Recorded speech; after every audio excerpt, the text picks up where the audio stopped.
बंधुओं,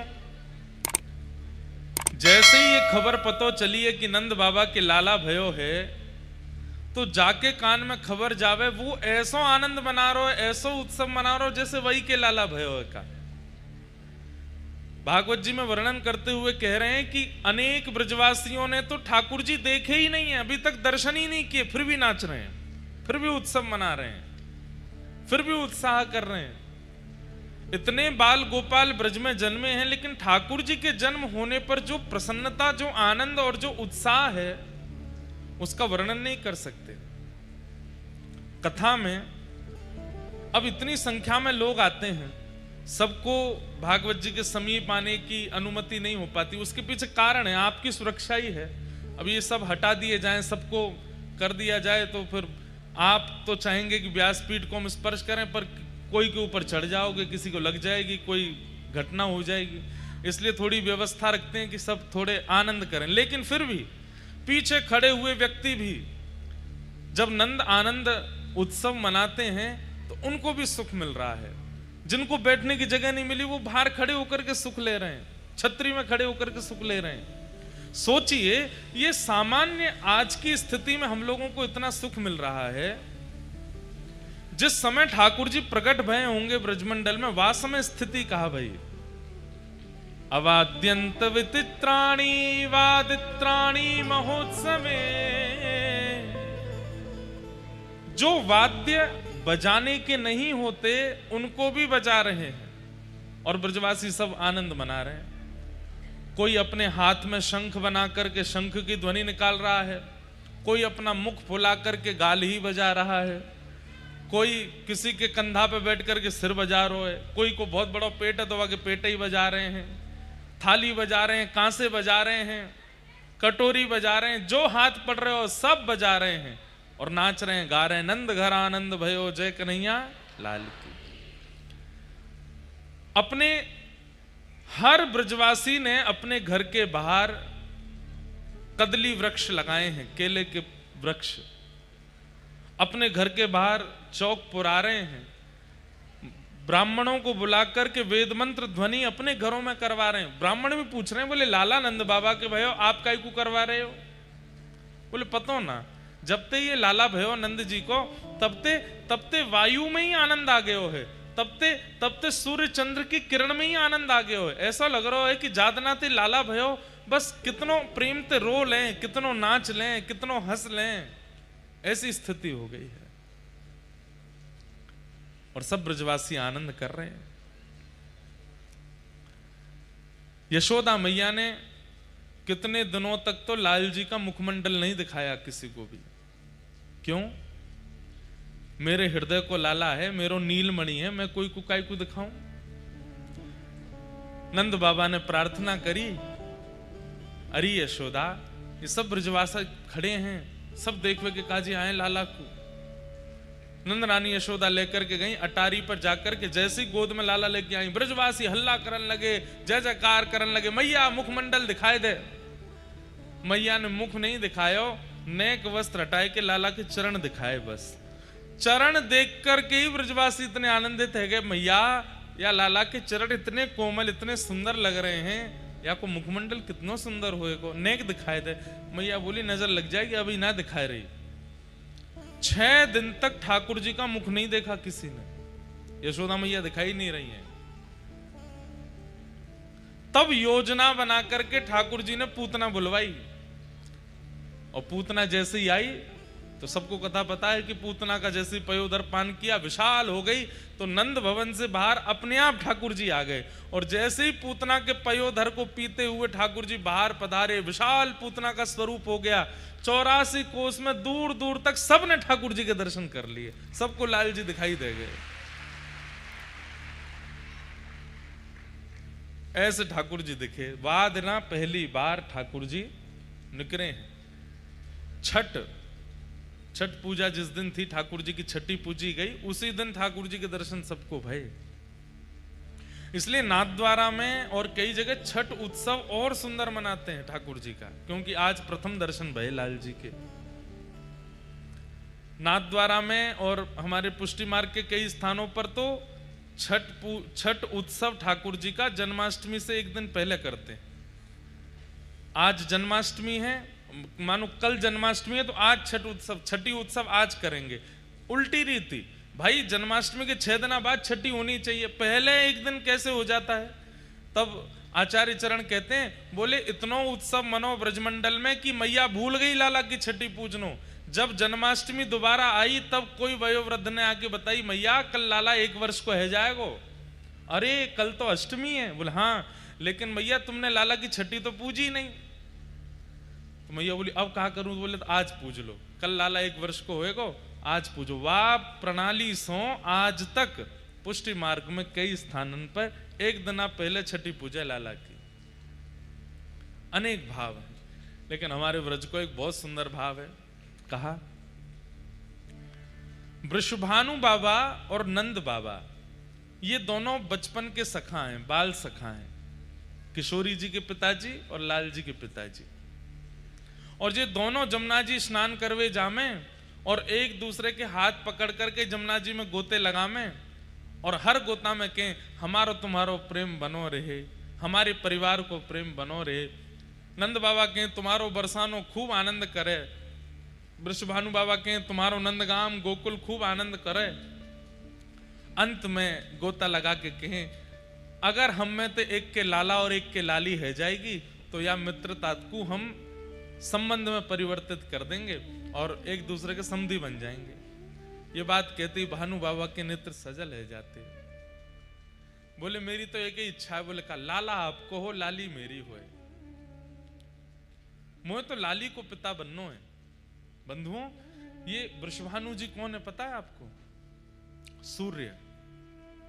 सूर्य ही वृषभानु बाबा बनकर के आए हैं। प्रसंग आता है कि जब भगवान ने मोहिनी रूप धारण किया, मोहिनी रूप क्यों धारण किया है तो पता है सबको? क्योंकि समुद्र मंथन में अमृत निकला था, उसको लेकर के दैत्य भाग गए। तो भगवान ने कहा कि इनको रिझाने लुभाने के लिए हमको लाली बनना पड़ेगा। वही हुआ, मोहिनी बनकर के जैसे ही ठाकुर जी आए, इतने सुंदर बनकर के आए, राक्षसों ने सीधा अमृत कलश हाथ में दे दिया। बोले तुम पिलाओ, तुम्हारे हाथ से पिएंगे। मोहिनी भगवान बोले पहले देवताओं को पिला दूं। क्यों? अरे अमृत कलश है ना, ऊपर पतला पतला है, नीचे गाढ़ा है, पतला पतला इनको पिला देती हूं, गाढ़ा गाढ़ा तुमको पिलाऊंगी। दैत्य सब बोले तुम जैसे चाहो पिला दो, हम तो तुम्हारे हाथ बिक गए हैं। इतने सुंदर बन के आए ठाकुर जी। कहते हैं केवल दैत्य नहीं, देवता भी ठाकुर जी के रूप पर मोहित हो गए थे। कई लोगों को यह बात अनुचित सी लग जाती है। हमारे देवादिदेव महादेव जब मोहिनी भगवान प्रकट हुए ना, तो मोहिनी रूप देख, वो तो जानते हैं कि नारायण ही हैं और मेरे इष्ट हैं। मोहिनी भगवान के पास गए, बोले मैं तुमसे ब्याह करूंगा। मोहिनी भगवान बोले नारायण हूं मैं, देवताओं दैत्यों के लिए आया हूं। बोले जो भी हो, अब तो हम आपसे ब्याह करेंगे। आप इतने सुंदर बन के आए हो, हमसे ब्याह कर लो। इतने सुंदर लग रहे थे। अरे वरुण जी, चंद्र जी, जितने देवता हैं सब पीछे पड़ गए मोहिनी भगवान के। पर मोहिनी भगवान को माया करनी पड़ी, नहीं तो देवता ही पीछे हो गए थे। बोले तुम्हारे लिए नहीं, दैत्यों के लिए बन के आया हूं मैं। लेकिन कहते हैं कि जब मोहिनी बनकर के ठाकुर जी आए, सारे देवता उनसे ब्याह करने की इच्छा रख रहे थे, लेकिन एकमात्र सूर्य थे। उनके चित्त में क्या इच्छा हुई? सबके मन में इच्छा है इतनी सुंदर पत्नी हो, पर उनके मन में इच्छा थी इतनी सुंदर बेटी हो, मेरी बेटी, मैं इतनी सुंदर पुत्री का पिता बनूं, ये मुझे सौभाग्य मिले। मोहिनी भगवान और किसी के भावना पर नहीं रीझे, लेकिन टेढ़ी नजर से सूर्य नारायण को देखने लगे। बोले आप जो सोच रहे हैं मुझे बहुत भा रहा है। तो बोले पूर्ण कर दीजिए ना। बोले करूंगा। कब करेंगे? बोले द्वापर में जब हम कृष्ण बनकर के आएंगे, तब आप ही वृषभानु बनकर के आएंगे और आपके यहां मेरी ही आह्लादनी शक्ति। आह्लादनी शक्ति मतलब कुछ अलग नहीं है बंधुओं। आह्लादनी शक्ति किसको कहते हैं? जैसे हर व्यक्ति का एक्साइटमेंट व्यक्त करने का एक तरीका होता है। जैसे किसी को बहुत खुशी होती है तो वो नाचता है, किसी को बहुत खुशी होती है तो वो रोता है, किसी को बहुत खुशी होती है तो वो चिल्लाता है, चीखता है, दौड़ता है, खेलता है, कुछ खाने जाता है, घूमने जाता है। सबका अपना तरीका है अपनी प्रसन्नता व्यक्त करने का। जब परम पिता परमात्मा श्रीमन नारायण, जब उनके चित्त में अत्यंत आह्लाद होता है तो उनका आह्लाद वो प्रकट नहीं कर पाते, वो जमा होता जाता है, इकट्ठा होता जाता है। ठाकुर जी मन में विचार करते हैं कि इसको कैसे प्रकट करूं, इसको कहां व्यक्त करूं। परमात्मा है, वो कुछ करने जाएंगे तो उनके लिए विस्तार भी तो बहुत चाहिए। तब ठाकुर जी ने अपने उस हृदय में व्यवस्थित आह्लाद को इकट्ठा करके एक परम प्रवीण स्वरूप बना दिया, और वही ठाकुर जी का परम आह्लाद ही किशोरी जी के रूप में प्रकट हुआ। श्री राधा रानी ठाकुर जी की परम प्रसन्नता का जो आह्लाद का स्वरूप है वो श्री राधा रानी है। और एक बात कहें, रुक्मणी जी ने राधा रानी के दर्शन किए। जब कुरुक्षेत्र की कथा आती है भागवत में, जब भगवान के 16,108 ब्याह हो गए, द्वारिकाधीश बन गए, उसके बाद कुरुक्षेत्र में 100 साल बाद ब्रजवासियों से मिले ठाकुर जी, तब रुक्मणी आदि सब पत्नियों के मन में आया कि ये राधा रानी को देख के तो आए, कितनी सुंदर है। त्रिलोक की सुंदर कृष्ण की हम पटरानियां हैं, हमारी सुंदरता के आगे स्वर्ग की उर्वशी आदि, रंभा आदि अप्सराएं भी फीकी लगती हैं, परंतु ये राधा रानी कैसी हैं, एक बार देख के तो आए। थोड़े अभिमान में गई हैं किशोरी जी को देखने के लिए। आहा, वर्णन करते हैं कि भगवान की अष्ट पटरानियां जब किशोरी जी का दर्शन करने के लिए गईं, तो जैसे ही जिस शिविर में किशोरी जी विराजमान थी उसमें भीतर प्रवेश किया तो मृग नैनी, मृग जैसे नेत्र, दूध जैसा श्वेत बिल्कुल वर्ण, धीर गंभीर नेत्र, एक बार किसी को देख लें तो वो वहीं स्तब्ध मूर्तिमंत हो जाए। हस्त कमल ऐसे मानो जैसे कोई नील सरोवर के कमल खिल गए हों। चरण ऐसे कि जब चलें तो उनके चरणों से उत्पन्न होने वाली ध्वनि को नेत्र बंद करके सुनते रहें। इतना सुंदर स्वरूप। यह स्वरूप काम प्रकट नहीं करता, बल्कि प्रकट हृदय में काम को नष्ट और कर देता है। ऐसा स्वरूप प्रकट हृदय में क्रोध को भी नष्ट कर दे, ऐसा स्वरूप। हमारे अंदर जितने दोष हैं वो दोष समाप्त से हो जाते हैं, ऐसा स्वरूप। देख करके 8 पटरानियां तो नतमस्तक हो गईं और मन में सोचने लगी, हम काय बात की सुंदर हैं, सुंदरता तो इसे कहते हैं। प्रणाम किया, हे किशोरी जी, हे वृषभानु दुलारी, हे बरसाने वारी, हे श्यामाजू, हमारो प्रणाम स्वीकार करो। तुरंत रुक्मणी जी को उठाया, मैं राधा रानी नहीं हूं, मैं तो दासी हूं। राधा रानी भीतर है, मैं तो दासी हूं। किशोरी जी तो भीतर विराजमान है। 8 में से 4 तो वहीं से लौट गए। बोले जब दासी की सुंदरता हमसे सहन नहीं हो रही है, किशोरी जी को कहां देखेंगे हम। 4 ने प्रयास किया और भीतर गई तो बाहर जिसे देखा उससे भी अतीत सुंदर। बाहर वाली की सुंदरता तो दोष नष्ट कर रही थी, अंदर जिसको देखा उससे दोष नष्ट तो हुए बल्कि गुण प्रकट होने लगे। दया, प्रेम, शीलता, ये सारे जो अच्छे गुण होते हैं उसका दर्शन करके वो प्रकट होने लगे। बोले निश्चित किशोरी जी हैं। प्रणाम किया, बोले आप किशोरी जी? बोले नहीं मैं दासी हूं। किशोरी जी भीतर है। 2 वहां से भी लौट गई। बोले कि अब किशोरी जी को नहीं सहन कर पाएंगे हम, ये तो दासियों ने हमारे मान का मर्दन कर रखा है, किशोरी जी क्या करेंगे। कहते हैं अंत तो गत्वा रुक्मणी जी पहुंची बस, और जैसे ही रुक्मणी जी ने प्रवेश किया, असंख्य, संख्या गिनी नहीं जा सकती, इतनी असंख्य सुंदरियां चारों ओर बैठी हैं। और उन सबकी सुंदरता में विशेषता यह है, एक की भी सुंदरता काम प्रकट नहीं कर रही है, सबकी सुंदरता गुण प्रकट कर रही है, नेत्रों से अश्रु प्रकट कर रही है, दीनता प्रकट कर रही है, दैन्य प्रकट कर रही है। और उन सब के मध्य में एक सिंहासन पर तप्त कांचन गौरांगी श्री राधे वृंदावनेश्वरी श्री किशोरी जी विराजमान है। रुक्मणी जी देखते ही मूर्छित हो गई, बेहोश हो गई, सुंदरता सहन नहीं कर पाई, इतनी सुंदर। किशोरी जी के रूप का कहां वर्णन करूं मैं।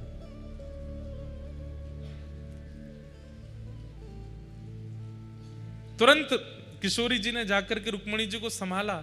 जब होश में आई, कहां तो देखने आई थी, परखने आई थी, जानने आई थी, अब स्थिति क्या हो गई। जो रुक्मणी जी कभी कृष्ण से वियोग की इच्छा नहीं रख सकती, ठाकुर जी दूर चले भी जाते हैं तो रो रो करके रुक्मणी जी का बुरा हाल हो जाता है, वो रुक्मणी जी की स्थिति क्या हो गई। किशोरी जी को देख करके कह रही हैं, हे श्यामाजू बस एक इच्छा पूरी कर दीजिए। बोले क्या।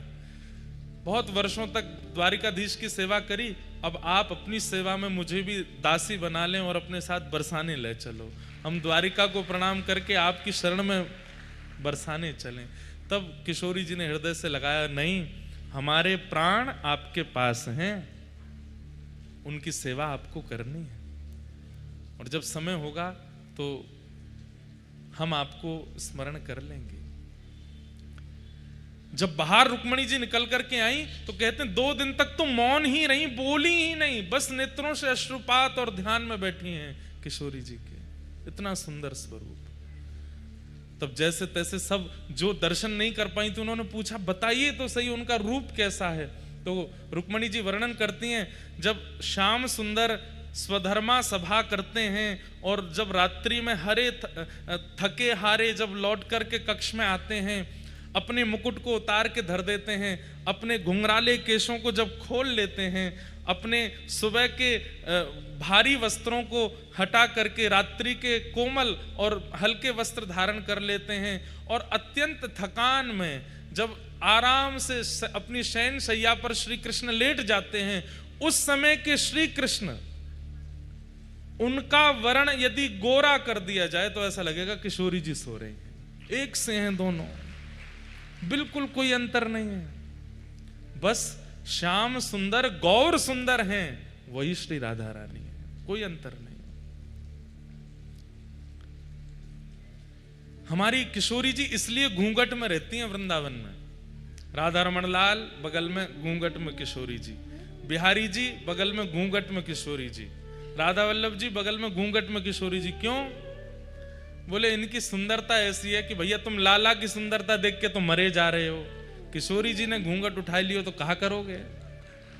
और ये तो चलो एक वैसी बात है, लेकिन वास्तविक बात क्या है, ये जो श्याम सुंदर यूं खड़े हैं ना, फिर ये घूंघट उठ गया तो यूं ही रहेंगे, उनको ही देखते रहेंगे, यूं नहीं रह पाएंगे। जब देखी वृषभानुजा ही विच उठी हुक, वंशी रह गई हाथ में, फिर न लागी फूंक।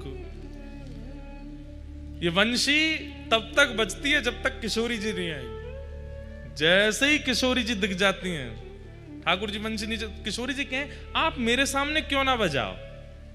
अरे श्यामाजू कहा बताऊं, आप जैसे ही सामने आमे या में फूंके ही ना पड़े, या में स्वर ही ना निकले। तो इसलिए किशोरी जी क्या करती हैं, सघन कुंज में छुप करके वंशी सुनती हैं ठाकुर जी की। क्यों?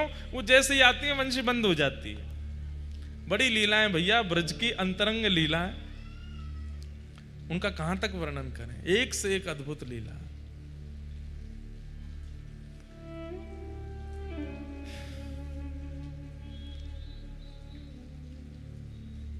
श्रीनाथ जी ये नीची नजर करके खड़े हैं, कारण जब गिरिराज जी धारण किए उस समय सब ब्रजवासी ऐसे बैठे थे जैसे आप सब लोग बैठे हैं। चारों तरफ ब्रजवासी घेर करके ठाकुर जी को, बीच में लाला खड़े हैं। तभी ठाकुर जी ने कहा देखो कि बीच में बिल्कुल मध्यस्थ सब सखीन के बीच में किशोरी जी भी खड़ी हैं।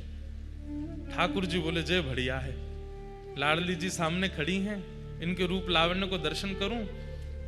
तो किशोरी जी को देख रहे हैं ठाकुर जी, गिरिराज जी धारण करके नीचे खड़ी हैं, या हमारे ये स्वरूप है, ऐसे नीचे नजर करके किशोरी जी का दर्शन कर रहे हैं। हमारे जयदेव महाप्रभु तो गीत गोविंद में कहते हैं, अभिनव जलधर सुंदर धृत मंदर है, श्री मुख चंद्र चकोर जय जय देव हरे। बोले भैया लाल जी ने इंद्र ते कही है कि तू 7 दिना नहीं, तू जब तक तो पे है ना सके तब तक वर्षा कर तो ही रहे। जयदेव महाप्रभु कहते हैं, बहुत सुंदर बात है, ध्यान से सुनो। जयदेव महाप्रभु बोले, हे महाप्रभु जगन्नाथ जी एक बात बताओ। बोले क्या? आपने गिरिराज जी उठाए, सबको पता चल गया कि आप भगवान हो, इंद्र को पता नहीं चला। और इंद्र ने इतनी बुद्धि विवेक नहीं रखी कि 7 वर्ष का बालक 7 कोस लंबे चौड़े गिरिराज जी को एक उंगली पर धारण कर रहा है। यह सामान्य मानव तो नहीं कर सकता, ये परमात्मा ही होंगे। और यदि इतना भी इंद्र को पता नहीं चला तो काय बात का देवराज है वो। भाई इतनी बुद्धि तो हम सामान्य लोग भी करते हैं कि इतना बड़ा कोई कार्य कर दे तो मानव तो नहीं हो सकता। तब जगन्नाथ जी बोले, नहीं इंद्र को पता चला ही नहीं था कि मैं परमात्मा हूं। बोले सुनिए, ये तो बात आपने सबको बोल रखी है कि इंद्र को पता नहीं चला, पर अंदर की बात मुझे पता है। तो ठाकुर जी बोले क्या पता है? बोले मुझे पता है, जैसे ही आपने गिरिराज जी उठाए इंद्र को तो तभी पता चल गया था कि आप परमात्मा हो। लेकिन उसने 7 दिन 7 रात्रि तक वर्षा क्यों करी? बोले क्यों? क्योंकि जैसे ही आपने देखा कि सामने किशोरी जी खड़ी हैं, एक टक देखने का अवसर मिलेगा, ना ये इधर जामेंगी ना ये उधर जामेंगी, बढ़िया इनको दर्शन करने को अवसर मिलेगा, तो आपने ही इंद्र को आज्ञा करी। बोले सुन, जितनों तो पे भंडारे बरसा तो ही रहे, मैं यूं ही खड़ा रहूंगा, ये मेरे सामने ही खड़ी रहेंगी, इनको देखता रहूंगा। वो तो 7 दिना 7 रात्रि में इंद्र के पास पानी खत्म है गयो, नहीं तो आप तो 7 साल तक यूं ही खड़े रहते।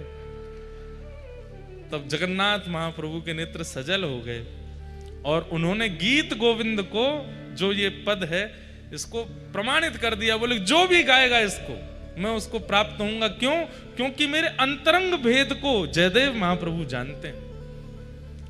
ये 7 दिन 7 रात्रि तक कुछ, भाई लॉजिकल बात है, इंद्र को नहीं पता चला कि ये परमात्मा है, मुझे नहीं वर्षा करनी चाहिए। ठाकुर जी नहीं आज्ञा कर रखी, जितना ऐसा कि बरसात हो रहे। 7 दिनों बाद जब ऐसी रिमझिम हो गई तो ठाकुर जी बोले कहा भयो खत्म है गयो पानी, सब बरसाई दियो, अब तो जय जय मुंह पे पानी ना बचो। तब जाके आपने गिरिराज जी नीचे धरे, नहीं तो आप तो यूं ही खड़े रहते। अभिनव जलधार सुंदर धृत मंदर धृत मंदर श्रीमुख चंद्र चकोर जय जय देव हरे। श्रीमुख चंद्र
कर रहे थे कि नंद बाबा और वृषभानु जी संग में स्नान करते हैं और गंगा जी में डुबकी लगा के कहें अगर हमारे लाला लाली भाई तो उनको ब्याह कर देंगे। अब वृंदावन में दो रीति चलती हैं। एक रीति के अनुसार तो किशोरी जी 1 साल पहले भई हैं ठाकुर जी से, और एक रीति के अनुसार किशोरी जी 1 साल बाद भई हैं ठाकुर जी के। दोनों रीति अपनी जगह ठीक हैं। कई लोग बड़ों माने, कई लोग छोटों माने, पर अब जो हम लीला सुनेंगे वो उसमें किशोरी जी छोटी हैं ठाकुर जी से। तो वृषभानु बाबा के यहां खबर पहुंच गई, बोले कहा नंद जी के लाला भयो है। जैसे ही सुनी नंद जी के लाला भयो है महाराज, तुरंत वृषभानु जी ने अपने सब मंत्री आदि सब इकट्ठे किए, खूब डलियान में सामग्री भर भर के, और महाराज टोपी कुर्ता लेकर के, बढ़िया सुंदर श्रृंगार, गरे के हार और रत्न आदि लेकर के, और पहुंच गए भानु बाबा। अब जगह जगह से बधाई आ रही है। नंद बाबा अटारी पर खड़े हैं, अटारी पर खड़े होकर के जैसे ही देखे भानु बाबा आए हैं, बड़े प्रसन्न नीचे दौड़ करके आए, भानु बाबा को हृदय से लगायो, अरे भैया आप सबकी कृपा से लाला भयो है। भानु बाबा बोले यही मारे तो हम सामग्री लेके आए। बोले इतनी सामग्री? हाँ भैया रखो सब सामग्री। सामग्री रखी तो जब उठा के देखी तो बालक को जन्म हुए खिलौना आमे, बालक को जन्म होवे तो बतासे आमे और सब सामग्री आमे, पर यहां पे खिलौना नहीं आए हैं, तो दुल्हा के जो सामान होते हैं वो आए हैं। पहनने के वैसे वस्त्र आए हैं, वैसे ही कुंडल आए हैं, वैसे गले के बगनखा आए हैं, सिर की पाग आई है, पावन की छोटी छोटी जूती आई हैं, और एक दुल्हा का जो आवरण होता है वो सब आया है। नंद बाबा बोले सामग्री तो बहुत आई, पर ये तो कुछ अलग सी है। तो हमारे जमाई राजा भय हैं, उनके काजे लेके आए हैं, और हम तो टीको करके जाएंगे। मतलब ठाकुर जी के जन्म है तो दूसरे दिन सगाई है गई ठाकुर जी की। और सुनो सगाई तो भाई लाली तो अभी भाई ना, बहू को जन्म ना है भयो, पहले ही सगाई है गई है। नंद बाबा के आंखन में आंसू आ रहे हैं, और यशोदा मैया तो कह रहे देखियो ये कैसो लाला भयो हमारे यहाँ। बोले क्यों? अब भाई लाली को जन्म ही ना भयो, भानु बाबा की अभी कोई लाली है ही ना, और ये तो पक्की करके आए। पंडित जी पूरी पीली चिट्ठी आदि सब लिख रहे हैं ठाकुर जी के नाम पे, बढ़िया पक्को है गयो संबंध। नंद बाबा तब तो कुछ बोले नहीं। ठाकुर जी को टीको है गयो, गले में हार पहना दियो, छोटी सी अंगूठी पहना दी, पावन में जूती पहना दी, सिर पर पाग पहना दी, और जैसे जमाई के पांव छूमे ऐसे पांव छू छू करके, और भैया पलना में जमाई राजा झूल रहे हैं, ससुर जी परिक्रमा कर रहे हैं, वंदन कर रहे हैं। नंद बाबा तो देखते रहे, कुछ बोले नहीं, भावुक हो रहे हैं। पर थोड़ी देर बाद जब भानु बाबा आए, बधाई हो अब तो हम समधी है गए। समधन जी राम राम। यशोदा मैया भी कह रहे सब ठीक है भैया, लेकिन नंद बाबा पूछ बैठे एक बात बताओ। भानु बाबा बोले कहा मैं बुरा मत मानी हूं। बोले ना मानूंगा, देखो सौगंध है बुरा मत मानियो। बोले ना मानूंगा, तुमने लाला को टीको कर दियो, अंगूठी पहना दी, सब कर दिए, रिश्तो पक्को कर दियो, सगाई कर दी, पर बहू कहाँ है? हमारी बहू को जन्म तो भयो ना अभी, और जहां तक मोए खबर है अभी दूर दूर तक कोई संकेत भी नहीं है कीर्ति मैया के। तो ये आप ये पक्की अक्की करके चले गए हो, कैसे या को होगो कैसे? बोले कि देखो ब्राह्मणन ने संग लेके आया हूं, और शास्त्रन में बताए गए रीति रिवाजन के अनुसार मैंने सब संबंध कर दियो है, टीको कर दियो, जूती पहना दी, अंगूठी पहना दी, सब पक्की कर दी, सगाई है गई, ब्राह्मणन की साक्षी में सब मैंने कर दियो। अब जमाई तो मेरे लाला बन गयो है, अब जमाई की पूर्ति करवे के काज देवतान को लाली भेजनी पड़ेगी मेरे घर। अब तो लाली को आनो ही पड़ेगो। यमुना मैया, गंगा जी, यमुना मैया, गैया और सब ब्राह्मणन की सन्निधि में मैंने लाला को टीको कियो है। अब इन सबन की जिम्मेवारी है कि लाला की सगाई है गई है, मैं ससुर बनूंगा। अब ससुर तब बनूंगा जब लाली होगी, तो लाली इनको देनी पड़ेगी। या हमारे मैं तो पक्की करके आया हूं कि अब लाली होएगी, अब तुमको भरोसा लाली ही होएगी। सब बाहर जैसी बात खबर हवा की तरह, ऐसी बातें तो बहुत जल्दी फैल जाती हैं। वैसे कितना अच्छा कर रहा है व्यक्ति संसार में, वो कितना दान कर रहा है, कितना पुण्य कर रहा है, कितनी भले कर रहा है, उसकी बात नहीं फैलेगी। लेकिन एक तो उसने गड़बड़ी क्या करी ये बात, और किसका कहां कैसे संबंध सगाई कहां हो रही, ये बहुत जल्दी फैल जाती है, हवा की तरह फैलती है। बाहर हल्ला मच गया, बोले अरे बधाई हो बधाई हो। बोले काय बात की बधाई? बोले लाला भयो, बाकी तो बधाई चली रही है, अब काय की बधाई? बोले लाला को संबंध भी है गए हो, लाला की सगाई है गई। सब ब्रजवासी नंद घर आनंद भयो गा रहे थे, अब कहा गा रहे हैं? नंद मेहरगर धोटा जायो, बरसाने ते टीको आयो।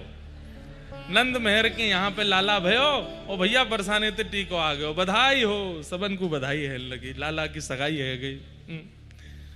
ये हमारे ब्रज में ऐसो कह में छठी ते पहले तो लाल जी की सगाई है गई, छठी नहीं पूजी है, ऐसे लाला है। एक वर्ष बाद, एक वर्ष एक महीना बाद, लगभग 13 महीने बाद भानु बाबा के यहां लाली ने जन्म लियो।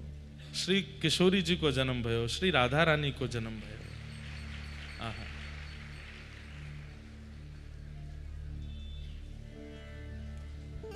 एक पंक्ति है बहुत सुंदर। अब ये सब कथा में ऐसे आज बोलनी नहीं थी, पर निकल रही है अपने आप।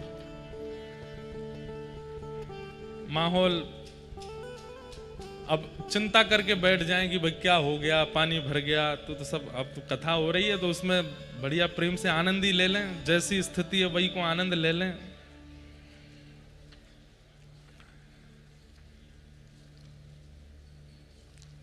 जब किशोरी जी को जन्म भयो तो नंद बाबा ने मन में ये विचार करी, और यशोदा मैया तो कहते जा, 1 साल के लाला हैं, गोद में लेकर के मैया बढ़िया सुंदर पीतांबरी और धोती पहना के, टोपी पहना के ले जा रही हैं। लाला ससुराल जा रहे हैं पहली बार, 1 साल के। और यशोदा मैया से नंद बाबा कहते जा रहे हैं, भाई लोगों में थोड़ा होता है ये वाला स्वभाव। वो कह रहे हैं देखो हमारे लाला को जैसो नंदोत्सव भयो ना, वैसो नहीं हो रहा होगो बरसाने में। हमारे लाला जितनो थोड़ी है रहोगो, हमारे लाला के उत्सव में तो ये भयो ये भयो ये भयो, सब उनको लग रही है कि हमने ज्यादा बढ़िया कियो, बरसाने में इतना बढ़िया नहीं है रहोगो। ठाकुर जी मंद मंद सुन रहे हैं सबरी बात, बोले कि भैया ससुराल में हमारी नेक और बढ़िया है जाएगो तो आनंद आ जाएगो। तो जैसे ही बरसाने आने लगे, समीप पहुंचने लगे, तो जैसे वर्षा में नीले बादल आकाश में दिखाई देते हैं, थोड़ी दूर बचा है बरसाना, पीले पीले पीले केसरी गुलाबी और ऐसे विचित्र विचित्र रंग के बादल दिखाई दे रहे हैं आकाश में। तो नंद बाबा बोले एक गुलाबी बादल तो पहली बार देखो मैंने, एक केसरी बादल तो पहली बार देखो, पीरो बादल पहली बार देखो, हरो बादल पहली बार देखो, ये कैसे ऐसे बादल है रहे हैं? तो बताए, बोले भैया भानु बाबा के लाली के जन्म में इतनो वीर गुलाल उड़ाया गयो, इतनो दही केसर कीच उड़ाई गई कि वे उड़ते उड़ते आकाश तक पहुंच गई, और आकाश के बादल भी रंगीन है गए। नंद बाबा जब पहुंचे हैं तो कहा देख रहे हैं, बरसाने की नालीन में, जो नाली होती है, बरसाने की नालीन में भी केसरिया रंग की धार बह रही है। इतनो केसर, इतनो चंदन, इतनो अबीर, इतनो गुलाल, ये सब बांटे गए। और महाराज लाला जब भयो ना नंद बाबा के, तो नंद बाबा एक अटारी पर बैठ गए और सबंत कह दी, अपने अपने घर से बर्तन ले आओ, जितनो बड़ो बर्तन उतने लड्डू दूंगो। लेकिन यहां का हैरो है, यहां पे एक कोने में तो भानु बाबा बैठ करके बर्तन भी दे रहे हैं बड़े बड़े, और फिर उन बर्तनन में भर भर के लड्डू भी दे रहे हैं, रतन दे रहे हैं, आभूषण दे रहे हैं। महाराज इतनो सब देख करके नंद बाबा बोले, अरे मेहर मुंह को तो लगी हमारे लाला को उत्सव बढ़िया भयो, लेकिन ये वृषभानु बाबा की लाली के उत्सव के आगे तो ऐसा लग रहा हो कोई छींटा होगा हमारे लाला को उत्सव, इतनो बृहद उत्सव। ठाकुर जी बड़े खुश है रहे, ससुराल आए हम पहली बार, बोलनो जाने ना है, एक दांत निकर आयो है बस। मैया लेकर के गई, खूब सारे आभूषण लेकर के आई हैं श्री जी को पधराने के लिए। सोने के पलना में श्री लाडली जी पौड़ी हैं, झूल रही हैं। जैसे ही किशोरी जी को दर्शन कियो, आहा, जितने आभूषण, जितने रत्न, जितनी मणि लेकर के आई, सब फीके लगन लगी। मन में विचार करने लगी कि ये सब तो मैं कहाँ दूंगी। अरे या लाली के लैया तो ये सब मणि रत्न आभूषण सब फीके या के लैया। मन में बड़ी व्यथित है गई कि मैं लाली की सुंदरता की योग्य कोई वस्तु लेके नहीं आई अपने साथ में, और जबकि असंख्य सैनिक और असंख्य ब्रजवासियों के संग डलियाओं में भर भर के रत्न लाई हैं, लेकिन वो सब किशोरी जी की सुंदरता के आगे फीका लग रहा है। राधा रानी, नंद रानी बड़ी व्यथित है गई। बोले अब मैं तो लाली के काज कछु लाई ना योग्य। इतने में गोद में बैठे हुए ठाकुर जी ने अपने आप भारी करन लगे। बोले मैया मैं बैठो तो हूं रतन, तू और रतन ने काय को देखे मुंह पे नेक ध्यान दे। अब मैया नेक नेक में संभाले लाला है, ऊंचो करे फिर लटक जाए नीचे। मैया को ध्यान ही ना जा रहा लाला पे, वो जो सोच रही कोई रत्न नहीं लाई। अरे नंद बाबा, हमारे गोकुल में ऐसा कोई आभूषण नहीं है, ऐसा कोई मणि नहीं जो वृषभानु लाली को दियो जा सके। ठाकुर जी फिर चोटी पकड़े, हाथ पकड़े, खोचा मारे, नेक मोह तो देखो मैया। धीरे ते मैया डांट वे के कहा है इतना उधम मचावे। और जैसे ही ठाकुर जी को देखो, ठाकुर जी मंद मंद देख रहे हैं मैया को। अचानक तो मैया के मन में आयो लाला और जेरी लाली। मैया बोली अरे मेरे नीलमणि तो बढ़िया रत्न कौन होएगो। तुरंत ठाकुर जी लिए और श्री किशोरी जी के ऊपर 8 बार बारे, जैसे कोई की नजर उतारे ऐसे ठाकुर जी 8 बार बारे, और 8 बार बार करके किशोरी जी के पलना में ही लाल जी सुवाए दिए। जैसे ही सुवाए हैं महाराज, आकाश से पुष्प वर्षण हेन लगे। शंकर जी रूप बदल करके आ गए, सबन के नेत्र सजल हैं। या झांकी को देखवे के काजे छोटी सी किशोरी जी हैं, बगल में नेक्से से लाल जी हैं, एक ही पलना में पौड़े हैं। आज पहली बार जुगल दर्शन है रहे, और वह दर्शन को करवे के लिए प्रगटी श्री राधा रूप अगाधा, सब सुख साधाना वे। मुनि प्रेम अगाधा मेटन बाधा, लख रति लोटी लजावे। ब्रज घर घर माई बटे बधाई, सब मिल मंगल गावे। कीरत बड़ भागी अति सुख पागी, पुरजन करत बढ़ाई। सुर नर मुनि हर से सुम नहीं बरसे, चढ़े विमान आए। अरे बरसाने में विमान इकट्ठे हो गए आकाश में। भानु बाबा को जा जा करके कह रहे हैं ब्रजवासी, बाबा बाहर कछु अजीब से बादल आए। बाहर आए करके देखे तो बादल नहीं है, चमक रहे हैं आकाश में, एक यहां एक यहां एक यहां एक यहां। थोड़े जब नीचे आए तब देखे चतुर्मुख ब्रह्मा जी खड़े हैं हाथ जोड़ करके। इधर देखे साक्षात वरुण जी खड़े हैं, और सब पुष्प वर्षण करके भानु बाबा के अंगना में प्रगटी श्री किशोरी जी को वंदन कर रहे हैं। भय चित्र से ठाड़े लख सुड़ बारे, बाजे विविध बजावे। नारद सनकादि शिव ब्रह्मादि, भृगुआदिक मुनि जेते। इंद्रादिक जे जहां सुन नर ते, तहां आए सजन समेत। सब मिलकर जोरे करत निहोरे, जय जय भानु दुलारी। जय कीर्ति कुमारी जय हरि प्यारी, जय जय सुखदातारी। जय नित्य किशोरी प्रिय चित चोरी, यह विनती सुन लीजिए।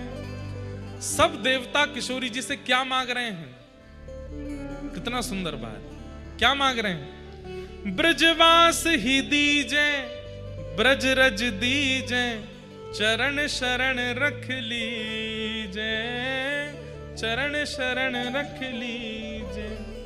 कर जोर मनाऊं यह वर पाऊं, दंपति यश नित गाऊं। पद कमल सुतोरा महु मुस मोरा, मन नित जहां बसाऊं। यही बात सकल विधि स्तुति करके, निज निज धाम सिधारे।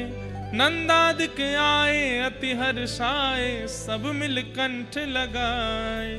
सब ही जन गावे सब ही बजावे, सबही दहिले भागे, बरसाने आए विधिन सहाय, जय जयकार करावे, जय जयकार करावे। बोलो वृषभानु दुलारी की।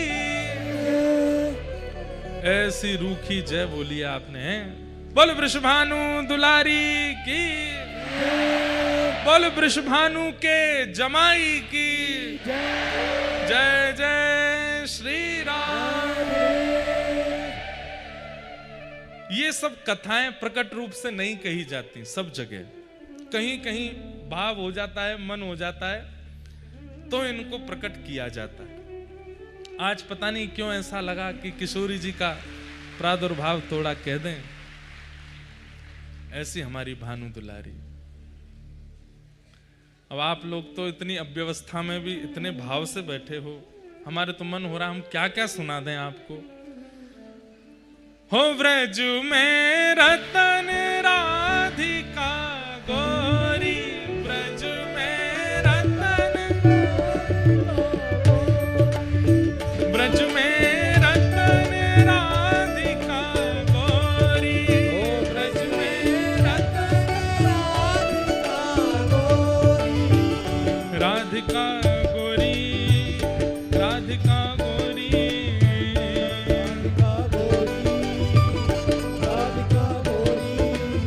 देखो अपने रिश्ते पे खड़े होना, जगह गिर जाएगी फिर आपकी। और कोई रिस्क नहीं है, कोई डर नहीं है कि जगह मिले नहीं मिले, तो खूब भाव से नाचो। ओ राधिका गोरी, राधिका गोरी,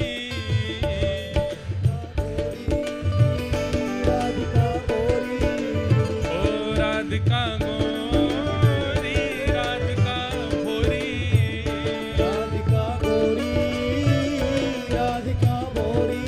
ओ ब्रज में, हाँ ब्रज में, ओ ब्रज में रतन राधिका गोरी, ओ ब्रज में रतन राधिका गोरी, ओ ब्रज में रतन राधिका गोरी, श्री राधा रानी की।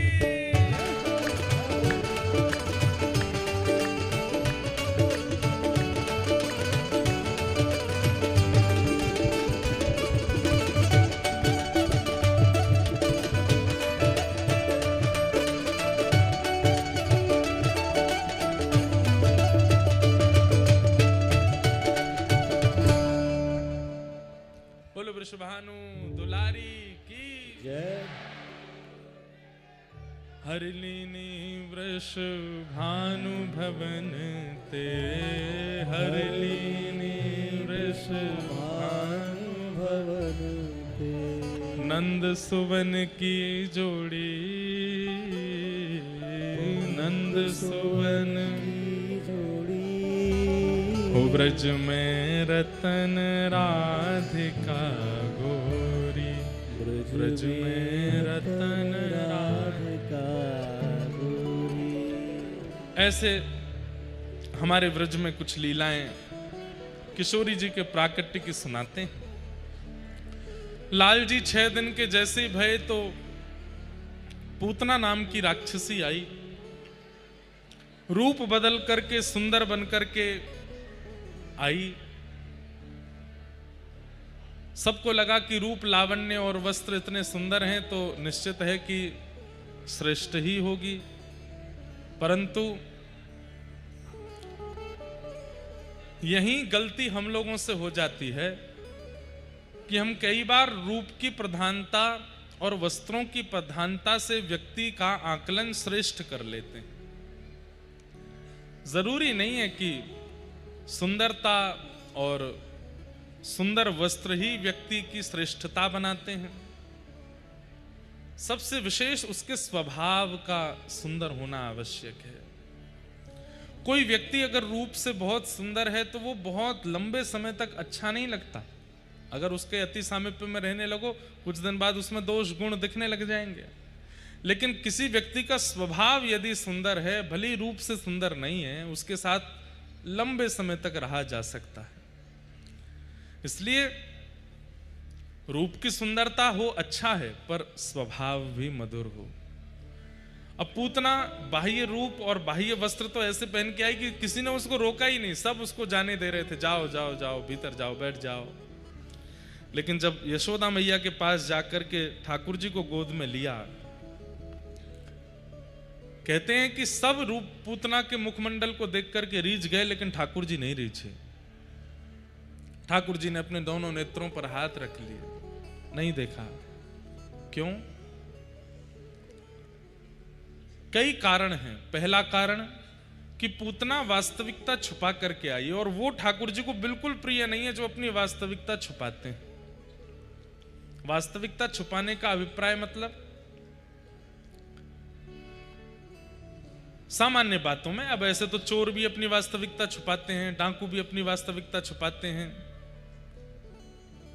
लेकिन सामान्य रूप से जैसे हम आप जैसे लोग, हम लोग भी अपनी वास्तविकता छुपाते हैं। ठाकुर जी के सन्मुख हैं तो लोभी, हैं तो कामी, हैं तो क्रोधी, हैं तो मोही, लेकिन ठाकुर जी के सन्मुख ऐसा आडंबर करेंगे कि हम बहुत श्रेष्ठ हैं, हम तो बड़े दीन हैं, बड़े दुखियारे हैं, हम तो बड़े सरल हैं। ठाकुर जी को वो अति प्रिय नहीं लगते।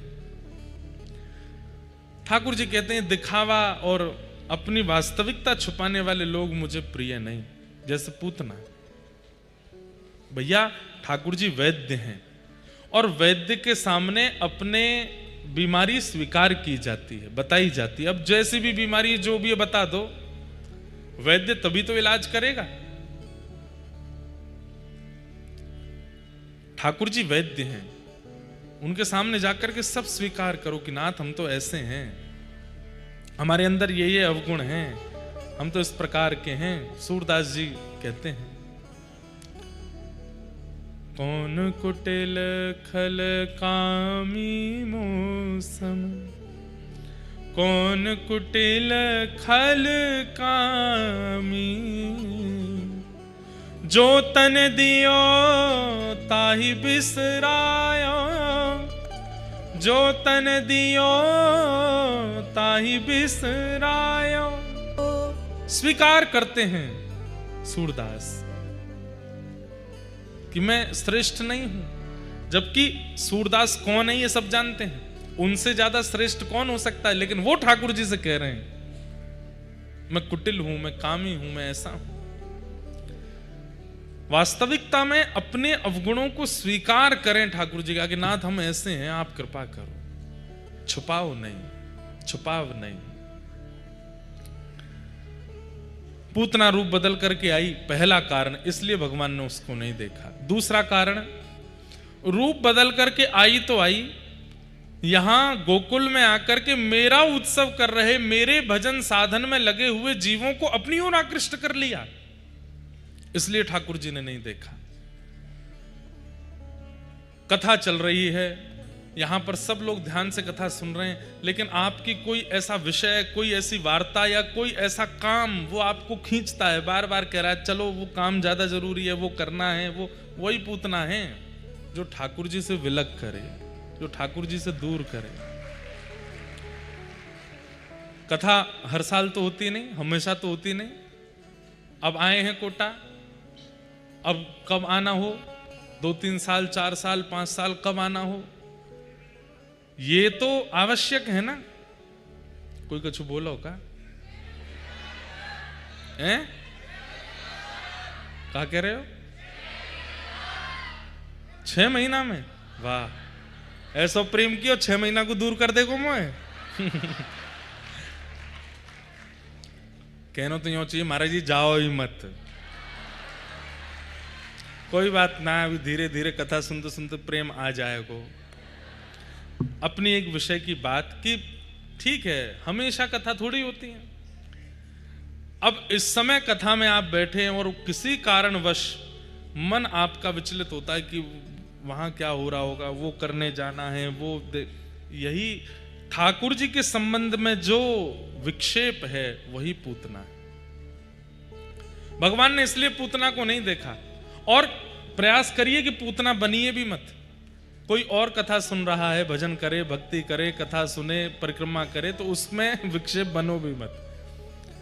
आज के बाद कोई भजन करता दिखे और उसमें आप बीच में रोकने जाओ कोई और काम करवाने के लिए, तो फिर उसमें सोच लेना कि महाराज जी बता गए थे भजन करने वालों को रोकने वाला कौन है? पूतना।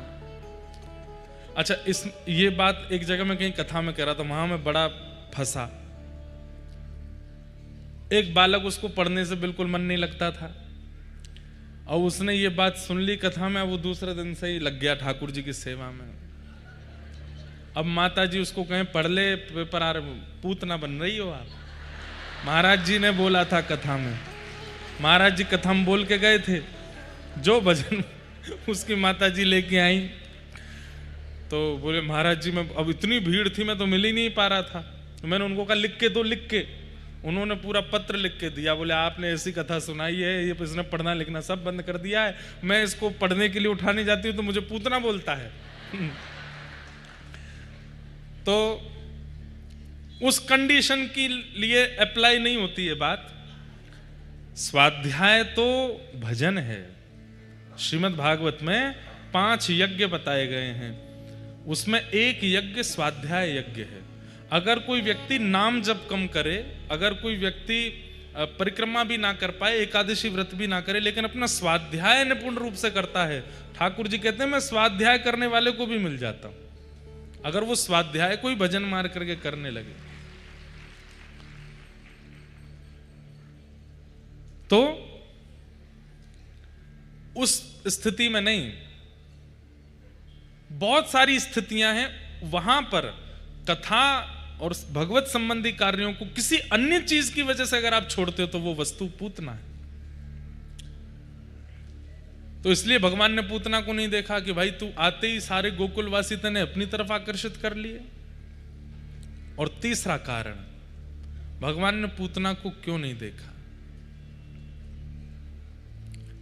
पहला कारण, रूप बदल करके आई, वास्तविकता में नहीं आई। दूसरा कारण, सबको अपनी ओर आकृष्ट करती हुई आई। ये 2 विशेष कारण हैं। इन्हीं कारणों से ठाकुर जी ने पूतना को नहीं देखा। जैसे ही पूतना ने अपना पयोधर भगवान के मुख में प्रदान किया, भगवान ने उसके पयोधर के विष को पिया, दूध को पिया, रस तत्वों को पिया, और अंत में जैसे ही प्राण पीने लगे, पूतना तो व्याकुल हो गई, घबराने लगी, रोने लगी, चीखने चिल्लाने लगी। जैसे ही अपने वास्तविक रूप में प्रकट हुई, नंदालय से बाहर आकर के विशाल रूप धारण कर लिया, तब ठाकुर जी ने आंख से हाथ हटाए, तब देखा पूतना को, अभी अपने वास्तविक रूप में। और भगवान की दृष्टि पड़ते ही पूतना का उद्धार हो गया, और 6 दिन के ठाकुर जी ने पूतना का वध कर दिया। बोलो पूतना